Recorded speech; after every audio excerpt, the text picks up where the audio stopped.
Welcome back. Break से पहले बात हो रही थी आज की मौजूदा सूरत हाल के हवाले से। कराची में जो सूरत हाल देखी गई उस पर बात हो रही थी। अली मादी शेख साहब की गिरफ्तारी, क्या वाकई गिरफ्तारी लीगल तरीके से है? और जो केसेस उन पर बताए गए हैं, 2 थानों में केसेस हैं, उस पर उनकी गिरफ्तारी की गई। अब देखा जाएगा तहकीकात किस नहज पे पहुंचती है। अब कुछ बात करें सेनेट इलेक्शन के हवाले से, तो सेनेट इलेक्शन बहुत करीब हैं, होने जा रहे हैं।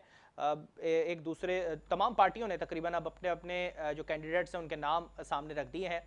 पीटीआई में एक कैंडिडेट का नाम जिस पे फैसल वाडा को टिकट जारी किया गया, उस पर काफ़ी एतराज़ात देखे गए अपनी ही पार्टी के अंदर, मगर आज एक इजलास कंडक्ट करके उस बात को भी क्लियर कर दिया गया कि टिकट वापस नहीं लिया जाएगा। मगर कुछ पार्टीज में से ऐसी आवाज़ आ रही है कि जिन कैंडिडेट्स को दिए गए हैं टिकट, उनसे वापस भी लिए जा सकते हैं इनकेस अगर उन्होंने काम नहीं करे तो। क्या यही सिचुएशन है पीपल्स पार्टी की भी? उस पर बात कर लेते हैं। मुसर साहब, क्या वाकई पीपल्स पार्टी की ये सूरत हाल है, ये पॉलिसी अपनाई जा रही है सेनेट इलेक्शन को लेकर कैंडिडेट्स पे? देखिए, पाकिस्तान पीपल्स पार्टी ने जो है ना एटीएम्स को अव्वल तो टिकट्स नहीं दिए। जो भी उनके पास अभी सब टिकट होल्डर है वो पाकिस्तान पीपल्स पार्टी के जेन्युइन पॉलिटिकल वर्कर है, उन्हें दिए गए हैं। हम लोगों ने किसी को ऐसा नहीं दिया कि उनकी ड्यूल नेशनैलिटी के तहत अपनी एमएनए-शिप ख़त्म हो रही है तो हमने सोचा कि हम उसको सेनेट की तरफ डाइवर्ट कर दें। ऐसा कुछ भी नहीं है। पाकिस्तान पीपल्स पार्टी ने जो टिकट्स डिस्ट्रीब्यूट किए हैं, पाकिस्तान पीपल्स पार्टी को इस पर कोई ऑब्जेक्शन नहीं है, क्योंकि हमारी क़यादत ने जो फैसला किया हम उसे तस्लीम करते हैं। तमाम पॉलिटिकल वर्कर भी हमारे तस्लीम करते हैं और हम बिल्कुल करते हैं, क्योंकि हमें तो कोई ऑब्जेक्शन नहीं। अगर ऑब्जेक्शन होता, सिंध की कारकर्दगी देखते हुए हम इस चीज़ को देखें कि जिनको कैंडिडेट्स को दिए गए हैं टिकट, वो इस चीज़ के अहल हैं और इस चीज़ को आगे पूरी तरीके से कन्वे कर सकते हैं। इंशाल्लाह करेंगे जी, बिल्कुल करेंगे, ज़रूर करेंगे। तो कोई ऐसा एक्सपीरियंस होल्डर शख्सियत ऐसी जो इस चीज़ों को अच्छी तरह से हैंडल कर सके और जो सेनेट इलेक्शन है उनमें भरपूर तरीके से अपने पास रख सके मेजॉरिटी? देखिए, मेजॉरिटी भी आप देख लेंगे इंशाल्लाह बेहतरीन अंदाज से होगी। और जो जब जाएंगे तो हमारे जितने भी लोग हैं वो ग्रास रूट से ट्रेनिंग लेते हुए आते हैं। वो लोग नहीं हैं कि जिन्हें काउंसलर का टिकट अगर दिया जाए कैंसिल। देखिए, ग्रास रूट से पॉलिटिकल वर्कर है, उनको पॉलिटिक्स की हाउ नाउ है। करप्शन की तो नहीं लेते ना? देखिए, वो उनका दिलो दिमाग होता होगा जो करप्शन की ट्रेनिंग देते होंगे, हमें नहीं पता। बहरहाल हमारे पास वो नहीं है कि एक उसमें इलेक्शन में, बलदियाती इलेक्शन में उन्हें काउंसलर कोई मुंतखब नहीं करता और थोड़े टाइम के बाद जब इलेक्शन आते हैं तो वो नेशनल और प्रोविजनल असम्बली की जो है ना सीट्स जीत जाते हैं। ऐसा कुछ भी नहीं है। वो फिर तब्दीली सरकार की तरफ जाता है। कोई तजाद तो नहीं है इससे मुताल्लिक के फलां शख्सियत को क्यों वो दे दिया गया टिकट? शरी मज़ारी साहबा जिस तरह उसमें उन्होंने सवाल उठाए थे इस पे कि पीपल्स पार्टी में भी ऐसी बातें नजर आ रही हैं। देखिए मैं बताऊं, शेरी मज़ारी कौन होती हैं? वो अपनी पार्टी को संभाल नहीं सकती। हमारी पार्टी पे कौन होती हैं वो उंगलियां उठाने वाली? ये हमारी पार्टी का डिसीजन है, ये हम लोगों का डिसीजन है। वो पहले अपने मामलात बेहतर कर लें तो फिर जो है ना पाकिस्तान पीपल्स पार्टी की तरफ बात करें। आप उनको कोई हक ही नहीं पहुंचता कि वो हमारे लिए कोई बात करें। मतलब बिलावल भुट्टो साहब ने जो फैसला किया, जरदारी साहब ने जो फैसला किया टिकट देने का, जिनके नाम फाइनल हो चुके हैं, कागजात नामजद की जमा हो चुके हैं, क्या उनमें से कोई वापस लिए जा सकते हैं? कोई नाम ऐसा है? नहीं, देखिए, ये तो क़यादत पे मुनहसर होता है कि वो जो भी वापस लेना चाहें, क्योंकि कवरिंग कैंडिडेट भी हैं। वो चीज़ एक अलग बात है। लेकिन एक पार्टी अगर टिकट दे रही है तो ये बड़े एजाज़ की बात होती है कि अपने तमाम के तमाम ऐसे लोगों को दिए गए हैं जो एटीएम्स नहीं है। ठीक है, ये तो हो गई पीपल्स पार्टी के बाद। अगर मैं ऑल ओवर सिचुएशन पीडीएम का जो इत्तेहाद बना हुआ है, अगर मैं उस पर बात करूं, क्या आपस में भी कोई रंजिशें चल रही है पीडीएम को लेके? देखिए, अगर रंजिश होती तो पीडीएम अपना कैंडिडेट पाकिस्तान पीपल्स पार्टी के यूसुफ रजा गिलानी को क्यों लाती? देखिए, अगर कोई रंजिश होती तो फिर कैंडिडेट एक मुश्तरका कैंडिडेट ही क्यों होता? ये सब क्या सराहियाँ हैं जो गवर्नमेंट के लोग हैं वो बेचारे इस तरह की बातें करके अपने दिल को, अपने रूह को, अपने दिमाग को सुकून हासिल कर लेते हैं। सवाल इसलिए करा, मुस्लिम लीग नून से ये आवाज उठी थी कि हम अपने तौर पे लड़ेंगे, पीपल्स पार्टी को अपने तौर पे लड़ने दिया जाए सेनेट। मैं उन्हीं से जान लेता हूं, मैं फिर आपकी तरफ आऊंगा। समीना मतलूब साहबा हैं, एमएनए पाकिस्तान मुस्लिम लीग नून से उनका ताल्लुक है। समीना साहबा, बहुत शुक्रिया अपने प्रोग्राम के लिए वक्त निकाला। क्या कहेंगे, क्योंकि सेनेट इलेक्शन पे जिस तरह से बात हो रही है, पीपल्स पार्टी इस बात पे पूरी मुतमईन है कि उन्हीं के पास मेजॉरिटी है, उनमें पार्टी में कोई तजाद नहीं है। क्या मुस्लिम लीग नून में कोई तजाद है?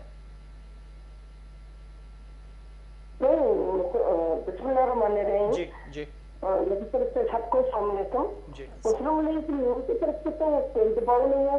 हम कंबाइनिंग और यूनाइटेडली और यूनानिमसली चल रहे हैं और हम लोगों का जो पीडीएम की प्लेटफॉर्म पे इलेक्शन सेनेट को फाइट करने का जो प्रोग्राम है, ये हमारा कंबाइन और सबकी सलाह मसले के साथ चलेगा।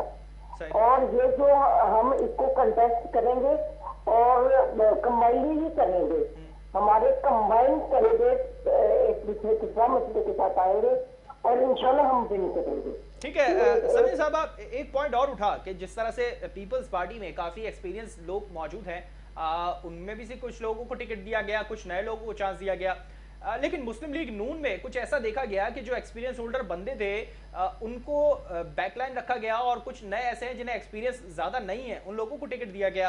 क्या इस बात से मुस्लिम लीग नून में कोई तजाद पाया जा रहा है? नहीं, इसलिए तो ज्यादा लोग पुरानी है, तो नए बंदे तो नहीं है, ये सब पुरानी है और बाकी जो लोग भी हैं वो भी सारे पुराने हैं, एक्सपीरियंस लोग हैं। और एक जो हमने अपने टेक्निकल सीट पे रखा है वो नहीं है, और लेकिन वो भी एक्सपीरियंस है, वो पोलिटिकल हमारी तरफ से अनाउंस हुआ है, लेकिन वो एक तजुर्बा का इंसान है और बाकी सब लोग माशाल्लाह टैलेंटेड है। कोई बिल्कुल न्यू फेस में एक आध न्यू फेस आ भी जाए तो बल्कि वो भी बिल्कुल होती है, कुछ छोटी होती है वो भी। ठीक है समीर साहब, मौजूदा हुकूमत की जानिब से अब ये पॉइंट एक रेज किया गया जब सेनेट इलेक्शन जैसे ही करीब आए हैं, उससे पहले पीडीएम का जो सहरा था वो काफी स्ट्रांग नजर आ रहा था, अब उसमें 2-3 धागे लटके हुए नजर आ रहे हैं। ये मौजूदा हुकूमत का मौकफ है, क्या वाकई ऐसा है कि पीडीएम की जो इत्तेहाद है, जो 11 पार्टीज की इत्तेहाद है, अब वो टूटती हुई नजर आ रही है? पीटीआई की तरफ आता है, ये ऐसी बातें करते हैं, अजीब हो रही थी, बल्कि लोग सुनने वाले इसको हंसी में अब तोड़ाने लगता है। पीटीएम में कोई दरार नहीं है, एक धागे नहीं लटक रहे, ये स्ट्रॉन्ग है, ये मजबूत है और बड़ी एक दूसरे के साथ एतमाद के साथ चल रहे थे। ये लोग इस किस्म की बेफर्जियां उड़ा के कोशिश ये करते हैं कि शायद दरार पड़ जाए, लेकिन ऐसा पॉसिबल नहीं है। ये अपनी दरारें देखें और उन पर नजर रखें और उनको संभाले। ठीक है, संभालने की बात जहां तक हो रही है, पीटीआई का एक जो पार्टी रुकन था वो उनसे मुनरिफ हो गया और जिस तरह से सूरत हाल देखी जा रही है और कहा गया कि पीटीआई में बागी लोग मौजूद हैं और उनमें कुछ लोग ऐसे हैं जो कि छोड़ के मुस्लिम लीग नून की तरफ जाने वाले, तो क्या मुस्लिम लीग नून में भी कुछ ऐसे लोग मौजूद हैं जो कि अपनी पार्टी से अच्छी तरह से मुतमईन नजर नहीं आ रहे और छोड़ के जा सकते हैं? नहीं, ऐसा नहीं है, ऐसा मुमकिन भी नहीं है। जो लोग अपने बात बता दी, जिस इंसान ने एक बहुत लंबा टाइम अपनी लाइफ का एक लंबी मुद्दत इस पार्टी के साथ गुजारी हो, तो उसके साथ उसकी अटैचमेंट होती है, उसकी एफिलिएशन होती है। वो अगर कुछ टाइम के लिए छोड़ के दूसरी पार्टी ज्वाइन भी कर लेता है, लेकिन वहां पर वो मसलता ही रहता वापस जाने के लिए। ऐसा नहीं है, हमारी पार्टी से तो कोई भी जाने को तैयार नहीं है। इनकी पार्टी के लोग अच्छा टाइम देते हैं क्योंकि इनकी पार्टी जो है मल्टीपल पीपल्स के साथ जो मल्टीपल। ठीक है, मौजूदा हुकूमत में बुज़दार साहब ने चंद मुस्लिम लीग नून के अरकान से रब्ता किया था सेनेट इलेक्शन से पहले, और जो हमने 2018 की जो वीडियो देखी उस पर काफी शकों को शुबात हमें नजर आए कि एक तरफ ये वीडियो सामने आई है, दूसरी जानिब जो सूरत हाल है मीटिंग की, मुलाकातों की, वो देखी जा रही है। तो कहीं ऐसा तो नहीं कि पंजाब में मुस्लिम लीग नून में से कोई एक नया धचका नजर आए? ऐसा नहीं है। मैं तो थोड़ा सा खुले दिल से बनना हूँ, मैं तो आपको अपनी राय भी दे सकती हूँ। जैसे वजीर आजम है वो पूरे मुल्क का वजीर आजम है, वजीर आला है पूरे पंजाब का वजीर आला है। अगर उसको कोई भी बंदा जाके मिलता है या किसी भी पार्टी का एमएलए एमपी जाके मिलते हैं, तो उसका ये मतलब नहीं है कि वो उनके रंग में रंगे। आखिर हम लोग अगर किसी काम के लिए किसी को मिलते हैं, आप देखिए असेंबली में तमाम पार्टी के लोग आपस में घुल मिल के भी रहते हैं। समीर साहब, मेरा सवाल यही है कि ये मुलाकातें सेनेट इलेक्शन से पहले ही क्यों हो रही हैं? ये पहले भी हो सकती थी अगर ऐसी मुलाकातें थी तो। नहीं, ये तो बात पुरानी थी जो आप बात कर रहे हैं। नहीं, अभी चंद्रोस कबल की है। नहीं, अभी से नहीं है। चलिए मैं जिसमें डाहा साहब और वो सब लोग जाके मिले थे, लेकिन उन लोगों ने तस्दीक कर दी है सलीम साहब कि हम अपनी पार्टी से पीपल्स खेलते पार्टी से कहीं भी नहीं मुशर्रफ जा न्याज़ी रहे, साहिबा हैं मेरे हम साथ स्टूडियो अगर में। अपने आवाम के मसाइल के लिए गए हैं। चलिए मुस्तफा साहब मैं आपकी तरफ आऊंगा। जिस तरह से मैंने अभी सवाल इनसे किया, पंजाब में एक तरफ हो सकता है मे बी पॉसिबल क्योंकि पीटीआई को झटका लग चुका है, क्या पीपल्स पार्टी पे भी कोई ऐसा इम्कान है कोई झटका लगने का? देखिए, पाकिस्तान पीपल्स पार्टी के जो पार्लियामेंटेरियंस हैं वो बिकाऊ माल नहीं है, क्योंकि ये तो अपने ही एमपीएस को खुद खान साहब जो इनके चेयरमैन हैं वो कह चुके हैं कि ये बिकाऊ माल थे जो इनके 22 एमपीए के पीके के अंदर। तो मतलब देखिए, पीपल्स पार्टी में खरीदने की एहलियत पाकिस्तान है? पीपल्स पार्टी के अंदर खरीदने की एहलियत है पीपल्स देखिए, पार्टी के पास? पीपल्स पार्टी इन चीज़ों पे बिलीव ही नहीं करती है। पीपल्स पार्टी बिलीव करती है अपने आप के साथ रहते हुए जो हमारे अपने कमिटेड है, अपने पार्लियामेंटेरियंस हैं वो हमें वोट देंगे। और इन लोगों से जो मुनरिफ, आप इस रिज़ल्ट से ही देख लें जो इलेक्शंस हो रहे हैं, उसके अलावा इनसे मुनरिफ होकर अगर कुछ आता है और इनको खौफ है, जब भी तो ये जो कह रहे हैं कि जनाब हम इसके अंदर तरमीम लाएं और जो लोगों के सामने और पार्लियामेंटेरियन जो है ना सबके सामने जो है ना हाथ खड़ा करके वोट कास्ट करें। तो अगर इस किस्म के काम करने ही थे तो मुताहिर इसके लिए जो है ना कवानीन मौजूद हैं, कानून साजी होनी चाहिए थी अगर आपको करना था तो। क्योंकि आपको डर है, आपको खौफ है। देखिए, आपको डर और खौफ है तो इतना देर क्यों लगाया? 2.5 साल आपने जाया क्यों कर दिए इसके ऊपर? और अगर आप 13 साल के लिए भी कहते हैं, आपने 13 साल भी क्यों जाया कर दिए सिंध में? देखिए, अगर जाया कर दिए तो पाकिस्तान पीपल्स पार्टी को तो कोई खौफ है ही नहीं, अपने पार्लियामेंटेरियन से कोई खौफ नहीं। हमें पता है कि वो पाकिस्तान पीपल्स पार्टी ने अगर उन्हें टिकट दिया है तो वो अपनी तहरीक की यानी पार्टी की अमानत है, और जो वोट उन्हें मिला है वो अवाम की अमानत है, उसमें कोई ख़यानत इंशाअल्लाह कोई भी पार्लियामेंटेरियन नहीं करेगा। अवाम ने वोट दिया है, यकीनी तौर पे वो आपकी तरफ आते हुए दिखाई देते हैं आगे? नहीं, देखिए, मैंने आपसे कहा कि हमें देखिए नहीं, देखिए ये मुझे नहीं पता कि ये कौन सा ऐसा चश्मा लगा हुआ है कि जो सिंध को कहते हैं कि कुछ नहीं किया और उसके बावजूद अवाम हम पे एतबार कर रही है। और देख रहे हैं कि पहले की निस्बत जो है ना 2013 की निस्बत अगर हम कंपेरिजन करें तो हमारे सिंध के जो पार्लियामेंटेरियन हैं उनमें इजाफा हुआ है, कमी वाकई नहीं हुई है। तो जहाँ जहाँ इस तरह करेंगे, देखिए अब हमें जाना है आवाम के पास, हमें गवर्नमेंट के पास नहीं जाना, हमें अपने आवाम के पास जाना है। और हम बेहतर जानते हैं कि हम आवाम को क्या डिलीवर कर रहे हैं, जो हम बोएंगे वही हम काटेंगे। जिस तरह आज पीटीआई ने पाकिस्तान के अंदर 3 इलेक्शन हुए, जो बोया था वो उन्होंने काट लिया। ठीक है, तो चले हम ये जान लेते हैं समीना साहिबा से, क्या समीना साहिबा इस पर से मुत्तफिक हैं कि सिर्फ सिंध में काम होता है? समीना साहिबा, क्या आपको लगता है सिर्फ सिंध में ही काम हो रहा है? अच्छा, पंजाब में नहीं हुआ था आपके दौर में? और क्या आप मुतमईन हैं इस चीज़ से कि पीपल्स पार्टी जिस तरह से एक इत्मीनान के साथ बैठी है और उसको कोई डर नहीं है कि उसके कोई भी शख्सियत उनके पास से कोई एमएनए एमपीए बिकेगा नहीं, तो क्या आप मुतमईन हैं इस चीज़ से? जी जी जी, मैंने आपसे पूछा समीना साहब।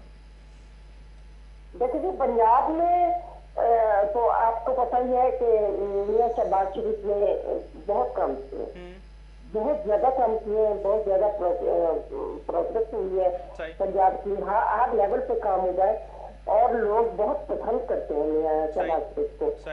और रही बात पीपल पार्टी की, पीपल पार्टी कितने बड़े सूबे को संभाल के बैठी हुई है और हर दफा ही लोग उनकी सुरक्षा करते हैं। अब पीटीआई ने वहां से सीटें लिए तो वो उनके हुकूमत तो नहीं बना सकती, हुकूमत तो फिर पीपल पार्टी ने बनाई। आखिर लोग मुतमईन है तो वो ठीक है, अगर लोग मुतमईन नहीं थे तो उन्होंने पीटीआई को भी तो सपोर्ट दिया ना पंजाब से लोगों ने, लेकिन लोगों ने उन्होंने पीटीआई ने अब देखिए हुकूमत बनाने के काबिल मुस्लिम लीग नून ने इतनी सीटें ली थी, लेकिन इन लोगों ने कैसे अपनी इधर हुकूमत बनाई, वो मुख्तलिफ पीसेस जोड़ के ऐसे ही मुख्तलिफ लोगों को इकट्ठा करके जहांगीर तरीन ने ये तो वीडियो सामने आ रही है कि क्या सूरत-ए-हाल रही थी 2018 में, किस तरह से लिया समीना साहबा। इन्होंने लोगों को इकट्ठा करके कितनी सीटें, ठीक है ये समीना साहबा, ये तो तमाम पार्टीज का वतीरा शायद रहा है क्योंकि लोगों को इकट्ठा करना। समीना साहबा, मैं आखिरी सवाल की तरफ जाऊंगा, वाइंड अप का वक्त करीब आ रहा है। मैं आखिरी सवाल आपसे ये करूंगा, नवाज शरीफ साहब का जो पासपोर्ट की जो मुद्दत है वो आज 12 बजे खत्म हो जाएगी, क्या सूरत हाल रहेगी मुस्लिम लीग नून में? क्या खलबली है इस तमाम सूरत हाल की वजह से? नवाज शरीफ साहब वापस आएंगे पाकिस्तान? वो अपना इलाज करवाए बगैर बिल्कुल भी नहीं आएंगे। और पासपोर्ट अगर खत्म भी हो गया, पासपोर्ट खत्म हो रहा है कोई ज़मीना खलबली साहबा? नहीं है, हम मुतमिन है, कुछ भी नहीं होने वाला है। ये ना अहल हुकूमत कोई कदम नहीं उठाने के काबिल, ना ही ये उठा सकती है। ठीक है मुशर्रफ साहब, मैं आपकी तरफ आऊंगा कि जिस तरह से आज नवाज शरीफ साहब का पासपोर्ट की मुद्दत जो है वो खत्म हो रही है, क्या पीडीएम लेवल पे क्या क्या बातचीत चल रही है इस पे? देखिए, तो पीडीएम की जब क़यादत बैठेगी तो इसके पर कोई बात होगी तो वो 12 बजे बाद खत्म में। हो रही है आज। नहीं, देखिए, जब आपने कहा ना पीडीएम की क़यादत क्या कर रही है, तो ये तो 12 बजे के बाद जब ख़त्म होगी, जब पीडीएम के सामने ये ओपिनियन रखा जाएगा, देन उसका कोई भी रिप्लाई होता तो कबल अज़ वक्त तो कुछ नहीं कहा जा सकता ना। चलिए पीडीएम क़यादत बैठेगी तो उसके बाद ही कोई रिजल्ट सामने आता है। समीना मतलूब साहब आपका बहुत शुक्रिया, मुसर्रत नियाज़ी साहब आपका बहुत शुक्रिया, प्रोग्राम के लिए आपने वक्त निकाला। टाइम बहुत शॉर्ट है, सवालात बहुत सारे हैं कि आज की जो सूरत हाल है कराची की वो सबके सामने है। सेनेट इलेक्शन में क्या गर्मा गर्मी चल रही है, आने वाला वक्त बताएगा, क्योंकि सेनेट इलेक्शन अब बहुत करीब पहुंच चुके हैं। और पीडीएम लेवल पे जो आपस में गठजोड़ था इत्तेहाद का, वो क्या वाकई ठंडा होता नजर आ रहा है? ये आने वाला शायद सेनेट इलेक्शन इस बात को वाजे कर देगा। इसी के साथ प्रोग्राम का वक्त खत्म हुआ। मुझे और मेरी पूरी टीम को दीजिए इजाजत। अल्लाह हाफिज।